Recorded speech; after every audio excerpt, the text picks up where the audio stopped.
Très bien, comment obtenir le mode Enderman Overhaul? Ce mode ajoute plus de 20 nouvelles variantes d'Enderman au jeu, chacune avec ses propres sons, modèles et animations, et franchement, c'est super bien fait. Bon, je vous le dis tout de suite, hein? Eh bien, pour avoir ce mode qui apporte énormément de variété au monde de Minecraft, il faut chercher Enderman Overhaul dans CurseForge. Comme vous voyez, il a 31 millions d'utilisateurs et simplement, il a ses dépendances. Jecolib, Resourceful Config et Resourceful Lib. Et en gros, on va dans Fichier, on sélectionne le logiciel qu'on veut, ici Forge, et aussi la version qu'on veut, ici la 1.21. 3 boutons et on télécharge le fichier. On enregistre ce fichier dans Windows plus R, AppData, Roaming Point Minecraft et Mods, d'accord? Toutes les autres dépendances comme Resourceful Lib, Config et Jecolib, on les met aussi dans ce dossier. Et voilà, avec ça, on peut démarrer le mode sans aucun problème. Très bien, comment trouver l'Enderman des Badlands? Cette variante est un mob neutre qui apparaît exclusivement dans le biome des Badlands. En gros, pour ceux qui ne connaissent pas ce biome, c'est celui qu'on va voir maintenant, celui de la terracotta. C'est effectivement ce biome ici. Je crois qu'il apparaît la nuit et en l'éliminant, il peut lâcher des perles de l'Ender. Voilà, on a des perles d'Ender et il peut nous donner la capuche des Badlands. Il peut aussi nous donner le petit crâne qui est un petit crâne décoratif et cet élément trop cool. Et voilà. Bon, comment obtenir la capuche des Badlands? La capuche des Badlands dans Enderman Overhaul est un objet rare qui tombe de l'Enderman des Badlands, qui apparaît dans les Badlands. En gros, en tuant ce mob, on a une petite chance qu'il nous lâche cet objet, en plus du petit crâne, comme là. Je ne connais pas la probabilité exacte, mais je suppose que c'est comme le Wither Skeleton, c'est-à-dire assez rare. On tue l'Enderman avec butin 3, et vous voyez que non, il ne le lâche pas. Et là, il le lâche, d'accord? Donc bon, c'est un peu faible. En gros, ça se place dans l'emplacement de plastron, comme vous voyez, ça donne 4 points d'armure, mieux que le cuir et moins bien que l'or. Et sa fonction principale est de te permettre de regarder les Enderman dans les yeux sans les provoquer, évitant qu'ils t'attaquent. Donc voilà, c'est comme ça que ça marche. Et c'est comme ça qu'on l'obtient. Super simple. Très bien, comment trouver l'Enderman des cavernes? Cette bestiole avec 20 de vie, enfin 20 cœurs de vie. Comme vous voyez, il m'a droppé du charbon et des pots d'Ender. Et c'est un mob hostile qui habite dans les grottes. Et oui, il est hostile. Qu'est-ce que ça veut dire? Qu'il va venir m'attaquer, d'accord? Même si je ne l'ai pas regardé. Il a une portée de détection courte, mais il t'attaquera même sans le regarder, et il est vulnérable à la lumière du soleil, subissant des dégâts s'il sort en surface de jour. Ses drops incluent du charbon, du fer brut et des émeraudes ou des pots d'Ender. Regardez, le voilà. Donc c'est une bestiole qui, bon, va nous rendre les grottes un peu plus compliquées. Il n'a pas de drop spécial ni rien, mais attention. On va voir un peu aussi la portée de détection qu'il peut avoir. On voit que, par exemple, les zombies m'ont déjà vu et, bon, que c'est court. Si court ce n'est pas. Si court ce n'est pas. Mais le voilà. Très bien. Voici l'Enderman de Chêne Noir. C'est un mob qui apparaît dans les forêts de Chêne Noir. Ce sont ces forêts-là avec ce type de bois différent, des arbres beaucoup plus grands. Il a 50 points de vie.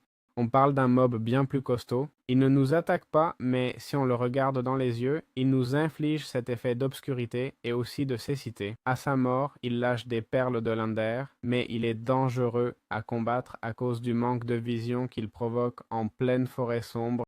Donc voilà, comme butin, il nous donne des perles de l'Ender. Très bien, voici l'Enderman du désert, une variante neutre avec l'apparence d'une momie qui apparaît dans les déserts. Il a une posture voûtée unique comme on le voit, et à sa mort il peut lâcher des émeraudes et des perles d'Ender.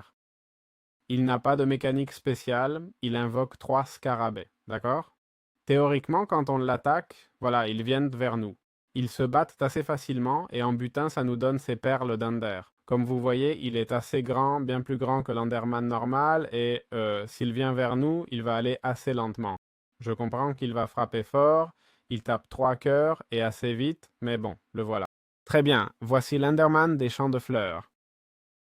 Bon, c'est une variante minuscule appelée le roi courte, Short King ou garçon fleur qui apparaît dans les champs de fleurs. Il est totalement passif, n'attaque jamais le joueur, même si tu le frappes. Il est bien plus petit qu'un Enderman normal et ne lâche que des perles d'Ender classiques. Un coup que je lui mets, on dirait que quand tu le frappes, il se téléporte instantanément. Bon, ils apparaissent dans ces prairies. Oui, le problème c'est où? Il ne se téléporte pas. Bon, je le vois. En voilà un. Bah, à chaque coup, il va se téléporter. Sérieux. Le voilà. Et voilà, comme vous voyez, il nous donne que des perles d'Ender. Donc voilà, on l'a là.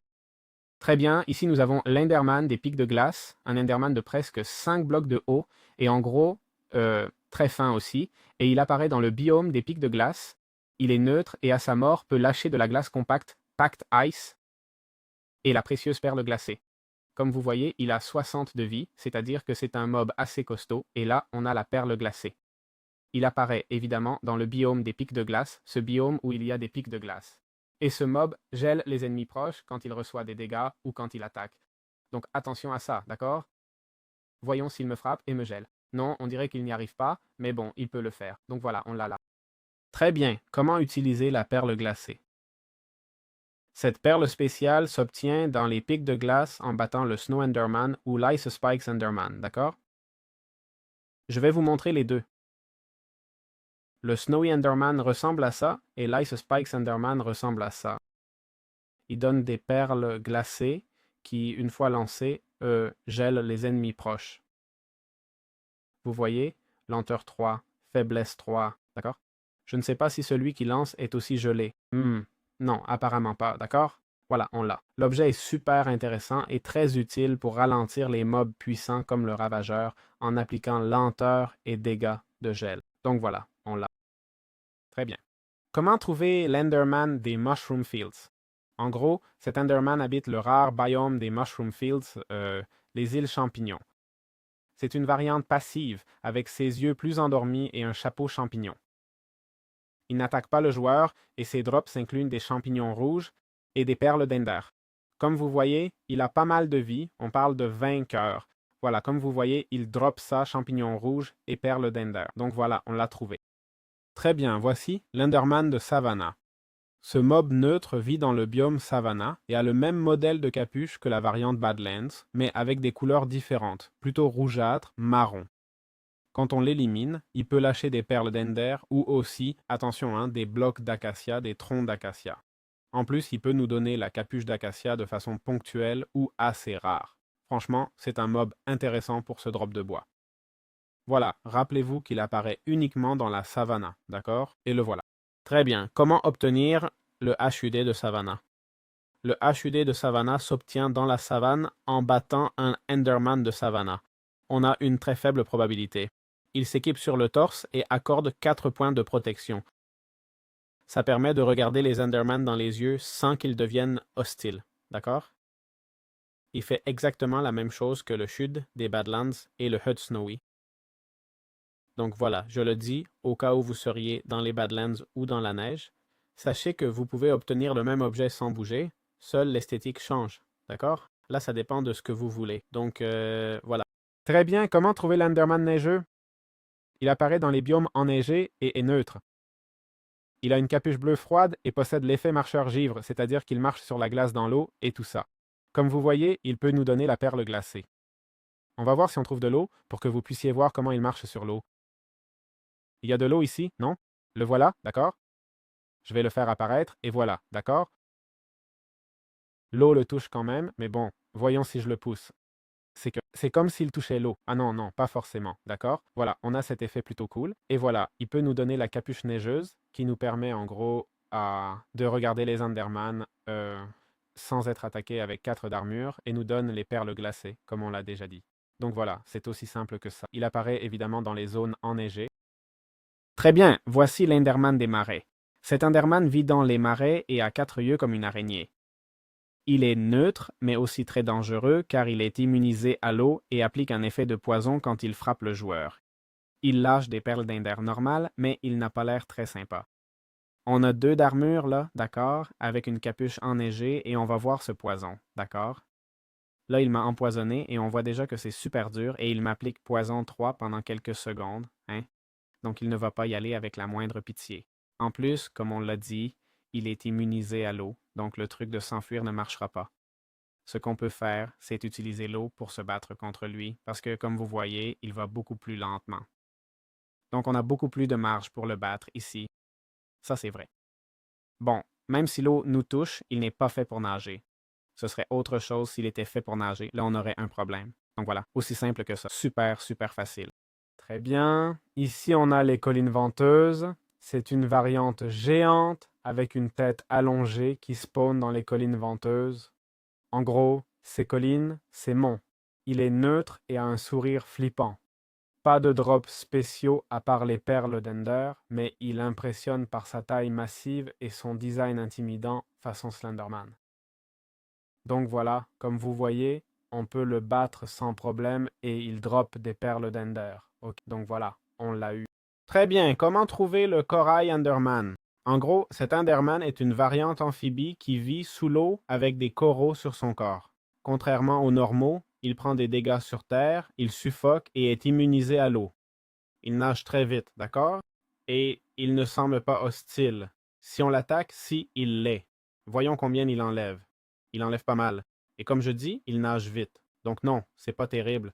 Si on le regarde dans les yeux, il se fâche, non? Bon, on dirait que non. Ah, c'est parce que j'ai le casque. Attends. OK, si on le regarde dans les yeux, il se fâche. Et voilà, il peut dropper la perle de l'End à Bulls. La perle à Bulls. C'est celle-ci qui n'a pas de gravité, d'accord?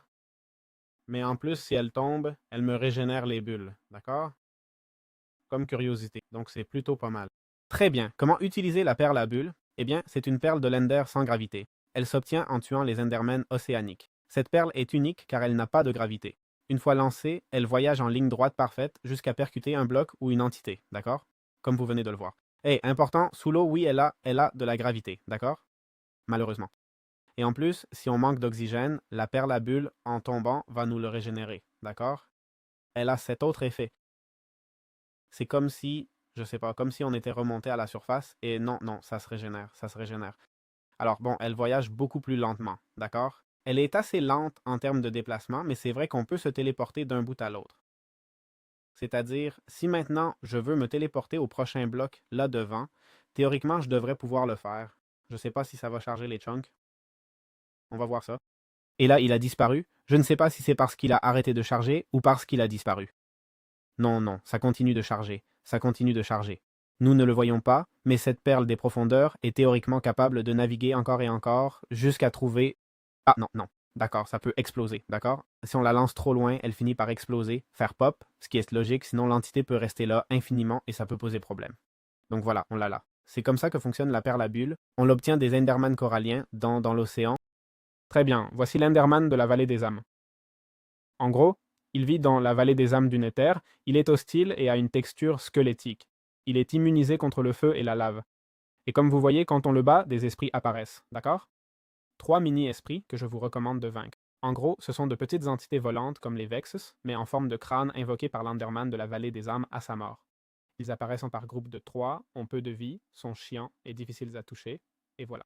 Je vous dis qu'il est immunisé au feu et à la lave, et qu'il inflige le plus de dégâts de toutes les variantes, donc gardez ça en tête. Très bien, comment utiliser la perle d'âme? En gros, la perle d'âme est un objet technique lâché par l'Enderman de la vallée des âmes. On peut la lier à un mob ou à un joueur en faisant shift-click, d'accord? Et là, on a fait le lien, comme vous voyez, comme on voit. Voyons, celle-ci est liée, et en gros, je pense que quand on la lance et qu'elle atterrit, ça téléporte le mob. Donc c'est super, super intéressant. Je crois qu'on ne peut pas se lier à nous-mêmes, mais bon, ça peut être une façon très intéressante de déplacer le mob et tout. Je ne sais pas si ça lui enlève de la vie. Oui, oui, ça lui enlève de la vie, d'accord? Donc gardez ça en tête aussi. Bon alors, comment trouver l'Enderman des Nether Wastes? C'est la variante standard du Nether qu'on trouve dans les Nether Wastes. En gros, les Nether Wastes, eh bien, on y est déjà, mais c'est ça ici, d'accord? C'est comme ces fissures du Nether, et c'est là qu'on peut trouver cet Enderman. Il est neutre, d'accord? Il a un aspect un peu différent du classique, immunisé au feu et à la lave, et ses drops sont basiques, perles d'Ender et os, d'accord? Il n'y a pas grand-chose de plus. Très bien, voici l'Enderman de la forêt déformée, qui apparaît évidemment dans la forêt déformée. Il a des bras énormes sur lesquels il marche, on dirait un gorille. Voyons si on peut le faire marcher. Le voilà. Et en gros, il est immunisé contre le feu de la lave. Ses drops sont des perles d'Ender et des os. Pardon. Il lâche des champignons déformés, enfin du Warped Fungus et la Warped Pearl, d'accord? Je me suis trompé, c'est cet élément ici. Donc voilà, il apparaît dans ce biome, voyons si on en voit un. Normalement, ce biome, comme vous savez, est rempli d'Enderman normaux, mais regarde, là on a déjà la mutation. Je pense qu'ils vont remplacer les Enderman d'avant par les Warped Forest Enderman, par la mutation, et les anciens n'apparaîtront plus, effectivement, d'accord? Donc c'est un bon endroit pour farmer des perles d'Ender. Très bien, comment utiliser la perle déformée? Elle tombe des Endermen de la forêt déformée. Cette perle déformée nous donne résistance 2 après l'atterrissage. D'accord? Comme on voit, résistance 2, idéal pour fuir ou entrer au combat en réduisant les dégâts initiaux, bien supérieur à la perle normale. Je vais voir si ça enlève des dégâts. Ça n'enlève pas de dégâts, en plus, quand je la lance. C'est un super bonus, une Ender Pearl vraiment améliorée, comparée à la normale qui enlève 2 cœurs et demi sans armure. Celle-ci n'enlève rien et donne résistance 2, parfaite pour le combat, hein? Vraiment parfaite. L'objet est vraiment cool, franchement. Très bien, comment trouver l'Enderman de la forêt pourpre? Eh bien, la forêt pourpre se trouve dans la forêt pourpre, d'accord, évidemment, et il a une variante naturelle, une armure de plaque cramoisie, d'accord. Il est neutre, immunisé au feu, et ses drops incluent des champignons cramoisis et la perle cramoisie. Il est résistant et visuellement imposant avec ses tons rougeâtres, comme on voit. En fait, ils se camouflent presque très bien. On pourrait utiliser F3 plus B pour les identifier plus facilement. Sinon, comme vous voyez, c'est un peu compliqué. Tout est tellement rouge, surtout avec les shaders. Je comprends que si on les enlève, bon, on les voit mieux. Tiens, il y en a un. On les voit un peu mieux, mais c'est compliqué, hein? Sans le F3 plus B, c'est un peu compliqué. Donc voilà, on l'a là. Très bien. Comment utiliser la perle pourpre? Eh bien, elle s'obtient sur l'Enderman de la forêt pourpre, qui apparaît dans la forêt pourpre. Cette perle donne force 2 quand on la lance, d'accord? Pendant 14 secondes, et c'est parfait pour attaquer ou se téléporter derrière un ennemi. Voyons aussi si ça m'enlève des dégâts. Ça ne m'enlève pas de dégâts, et avec force 2, on tape fort à chaque coup, et en plus on bouge comme si de rien, presque pas de chute. Il n'y a pas la chute normale de l'Ender Pearl, mais c'est moins, j'ai l'impression. Oups, oups, oups, oups. Attention, ça te rend pas immunisé au feu, hein? Fais très attention, mais bon, voilà. Très bien, comment trouver l'Enderman? En gros, c'est une variante hostile de la dimension de l'End. On dirait un requin ou une plante carnivore avec d'énormes dents, et il a 20% de chance de lâcher la dent d'Enderman, d'accord? Il laisse aussi tomber les fruits de corail comme on le voit et les perles corrompues. Ils apparaissent dans l'End comme vous voyez, avec les Enderman normaux et nous donnent les perles corrompues. Donc voilà, on l'a là. Très bien, comment peut-on utiliser les perles corrompues? En gros, ces perles lâchées par l'Entenderman permettent de téléporter aléatoirement la cible qu'on touche. Bien sûr, évidemment, ça ne marche pas avec les Entenderman. Ah, si ça marche. Ah, avant j'avais l'impression que non.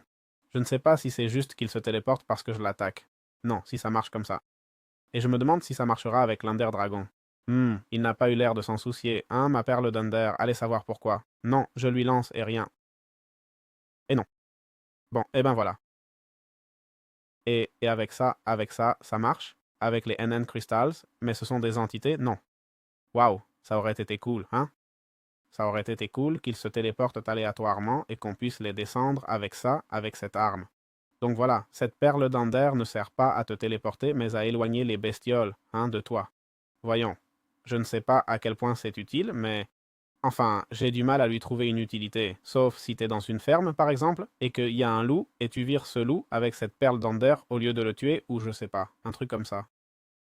Je sais pas, un cas super précis, franchement, c'est que j'ai du mal, j'ai du mal. Donc voilà. Très bien. Comment obtenir la dent d'Enderman? En fait, c'est un matériau d'artisanat rare qui tombe de l'Enderman, qui apparaît dans l'End. C'est un matériau, comme je dis, rare. Je crois qu'il avait 20% de chance de tomber.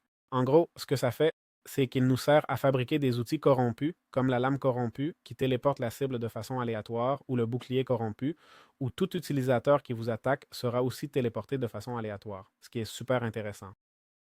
Très bien, voici l'Enderman des îles de l'Inde. En gros, c'est un mini-boss hostile avec 80 points de vie. Il est géant, il flotte et ressemble à une baleine ou un axolotl. Voyons voir pour ce qui est de flotter. Bon, flotter, il ne flotte pas vraiment beaucoup, mais bon, il nous donne, comme vous voyez, la perle ancienne. Voyons voir s'il est vraiment hostile. Voyons voir. Attends. Oui, il est hostile. Oui, oh là là, quelle raclée. Je n'ai même pas eu le temps d'arrêter de manger. Et pourtant, je suis rapide, hein. Je n'ai même pas eu le temps d'arrêter de manger, mais je veux voir s'il flotte. Moi, flotter, je ne vois pas grand-chose là. Voyons voir. Voyons voir, je le pousse dans le vide, et on dirait que non. Théoriquement, il tire des projectiles. D'accord? Je ne sais pas jusqu'à quel point. Voyons voir, les projectiles, les amis. Non, je ne les vois pas non plus.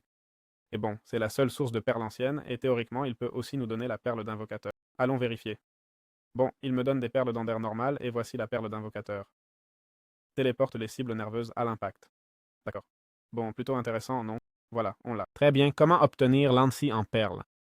Eh bien, c'est un drop très rare de l'Enderman des End Island, et sa fonction est unique. Quand on la lance, elle invoque un familier Enderman déjà apprivoisé qui va nous aider à attaquer d'autres Enderman, d'accord? C'est littéralement un Enderman, rien de plus, d'accord? On va attaquer un Enderman normal, voir s'il peut. Il enlève 4 de vie comme un Enderman. Un Enderman enlève 3 et demi. C'est-à-dire, il est assez fort, hein? Le truc, faut le dire, pour un familier. Et je sais pas si on peut en avoir plusieurs à la fois. Ah, effectivement. Effectivement, on peut en avoir plusieurs à la fois. Donc voilà, on peut s'amuser un peu et avoir notre petite armée, hein? De ces trucs costauds. On peut le ranger dans la perle, d'accord? Au fait, si on fait clic droit et qu'on le range dedans. Dans la perle, il se range de manière séparée et chacun garde ses infos avec sa vie de familier et tout. Là, ça marque 50. Ah, maintenant, familier requin marteau. Ah, mais il y en a plusieurs. Voyons voir, ou quoi? Donc, si je le garde, ça me donne un avec 30 de vie. Bien sûr, ils n'ont pas tous la même vie, ils ne sont pas tous pareils, hein? Il y en a plusieurs. Ah, d'accord, d'accord, d'accord. Il y a ceux qui sont plus costauds, ceux qui sont plus longs, et un autre qui a encore moins de vie. Je suppose que chacun frappe différemment, et certains seront plus tanks. Je suppose que plus il y a de vie, plus ils sont forts. C'est ce que je vous dis, hein? Enfin, j'allais dire que ceux qui ont moins de vie font plus de dégâts, mais tout à l'heure, on a vu celui avec le moins de vie, et il ne faisait pas beaucoup de dégâts non plus. Donc voilà, on l'a là. Très bien. Comment utiliser la perle d'invocateur? Eh bien, en gros, elle tombe de l'Enderman des îles End, c'est ce type-là, et quand tu la lances, tous les mobs à proximité, comme tu vois, sont téléportés dessus, d'accord? Ça peut nous servir dans l'Enderman même, par exemple, pour faire un petit nettoyage comme ça. D'accord, si on la lance juste là sur le bord, vous allez halluciner. Regardez. Tout coup, encore une fois. Nous, ça ne nous téléporte pas. Mais bon, ça marcherait comme un trou inversé qui regroupe les ennemis pour que tu puisses les éliminer, les attaquer avec des dégâts de zone comme du TNT, des potions, plus facilement, d'accord? Pas grand-chose de plus. Voyons, la zone d'effet est assez large, hein? C'est-à-dire, comme vous voyez, si on la lance, ça affecte depuis ici. Si je la lance là, ça affecte? Qui ça affecte? Ça a affecté, ah, ça a un peu tiré celui-là, non? Mais si je la lance là, il n'y a plus rien, non? C'est-à-dire, ça doit être loin, mais pas tant que ça. Bon, ou vous savez ce que vous pourriez faire, lancer un TNT et attendre juste qu'elle va exploter pour la faire exploter, d'accord? Tu lances l'invocateur, la perle de l'Ender, et boum du TNT, d'accord? Et aussi, si on collecte des mobs, je sais pas, les villageois, c'est rapide pour les regrouper. Donc voilà, super cool. Et avec ça, on termine l'explication du mode, car il n'y a plus d'objets. Enfin, il y a la lame corrompue et la carapace corrompue, que j'ai pas montré, mais en gros, elle téléporte à chaque coup qu'on donne. Et celle-ci, en gros, ce qu'elle fait, c'est que ce qui nous frappe se téléporte. Voilà, c'est tout. Donc voilà, j'espère que tout vous plaît et on se revoit dans les prochaines vidéos. Ciao, ciao!